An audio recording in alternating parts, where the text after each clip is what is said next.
How's it going, guys? This is your Supply Chain Pro here, and in today's video, we will be answering the question, what do I do when I have a bad boss? You probably know someone who has horror stories of working at a job underneath an absolutely terrible boss. Maybe you are struggling to find enjoyment at your job right now because of your boss.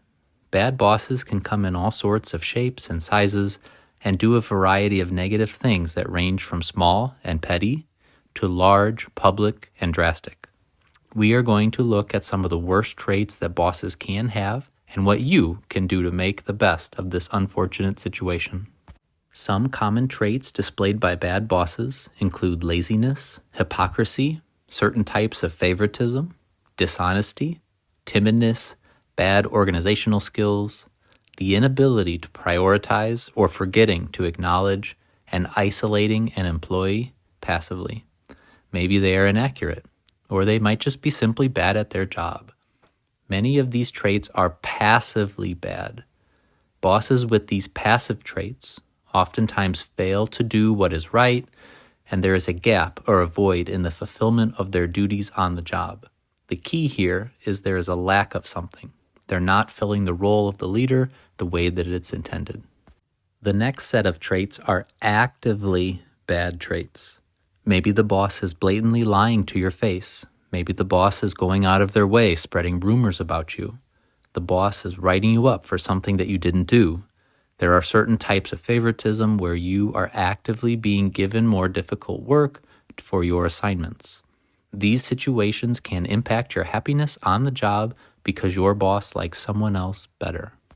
Some of these active bad traits of our bosses can lead to a high level of work dissatisfaction while you're on the job. Leaders come in a variety of different shapes and different sizes with different levels of experiences and temperament and education, and no two leaders are ever exactly the same. Regardless of the circumstances, you deserve to be respected. You may not always agree with your boss, and that's okay, but there does need to be a mutual amount of respect going both ways between the two. The best thing that you can do when you have a bad boss in the short term is to always remain respectful. If you are approaching your bad boss with a tone of respect for their position, you are laying the groundwork to fix this issue. Bosses are human just like you and I, and they have emotions just like you and I. And when they are greeted with an attitude of respect, they are more likely to return that attitude of respect back. And I know what some of you are going to say, but Supply Chain Pro, you don't know what they've done to me. You don't know how they've treated me. You don't know what they've said about me. I'm telling you that I've worked in the supply chain for over 13 years. I've worked in small buildings and I've worked in large buildings that are as large as 1 million square feet. I've worked in a building that's as small as 9 employees, and I've worked in a building that's as large as 350 employees. So I've seen everything that you can see, and I'm telling you, I do understand. I understand how you feel, but we are not going to solve this problem with our short-term emotions. We are going to fix this problem with our long-term actions. Being able to show respect to someone when they do not respect you not only is a testament to your character, but also helps to lay the groundwork for future action if you need to go to human resources. Having respectful interactions plants a positive seed in your boss's mind that you're there not only to do your job, but to treat them with the respect in their position. I'm not saying you need to suck up or kiss up or become a teacher's pet to your boss, but having a respectful approach can really go a long way in changing how your bad boss treats you. In the event that our short-term respect approach has not changed that boss's bad behavior or their approach towards you, after a few weeks, it's time to escalate this to the next level. Different companies have different options available to their employees. One quick and easy solution if you enjoy working for the company and just got dealt a bad hand in your current boss is to request a transfer to another department. While this transfer doesn't fix any of the problems in the department or with the leader, this does quickly remove you from the situation. Your quality of life will generally improve as we move to another department if that option is available. If transferring is not an option or not preferable, all companies have workplace conduct requirements at some kind of basic level. Larger companies have written policies that tell employees proper codes of conduct on interactions with others, while smaller companies may have a more verbal or subjective approach. All states have workers' rights laws and harassment laws that you can look to when dealing with a bad boss. Ask to see your company's employee handbook and read through the policies and make sure you understand any policies related to workplace conduct, harassment, discrimination, and the such. In the event that your boss's conduct breaks one of the company policies, that is going to be the most successful way to get your leader's bad behavior to stop.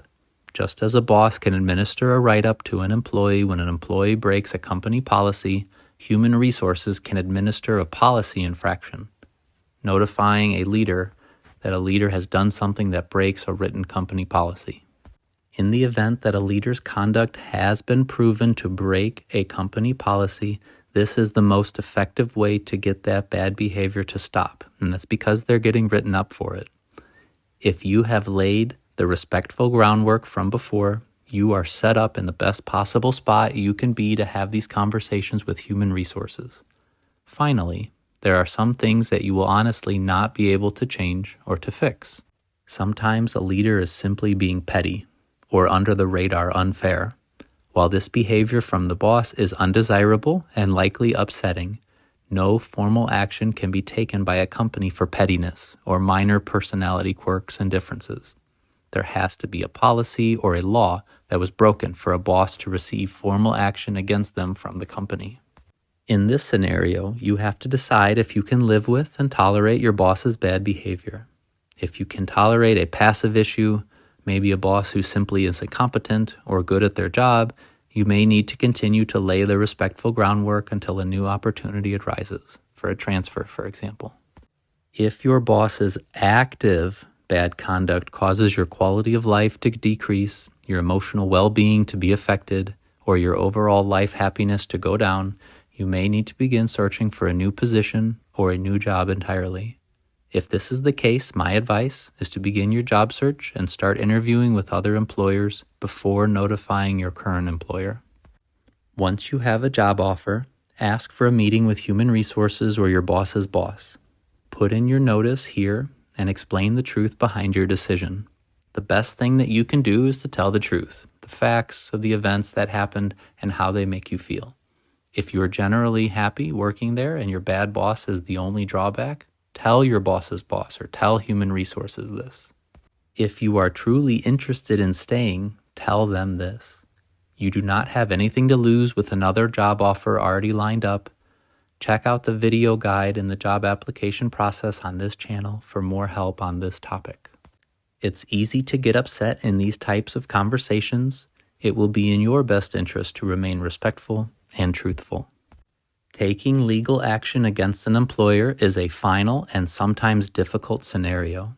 Usually, your employment has ended with that company and you are highlighting the company's violation of a law. This approach takes very specific conditions that must be met. Action by the employer breaking a law, documentation of that broken law, a prosecuting attorney willing to accept the case, and upfront and preliminary legal fees. In order for this to be successful, you have to identify a law that was broken, and you have to take proper documentation that the company knew about this and failed to fulfill their duty under the law. For a blueprint to the documentation process against a company, please check out another video on the channel titled, "I just received a write-up, now what do I do?" Like, comment, and subscribe if you found value in any of the information contained in this video, or if you have further insight on the topic discussed. This is your Supply Chain Pro, out.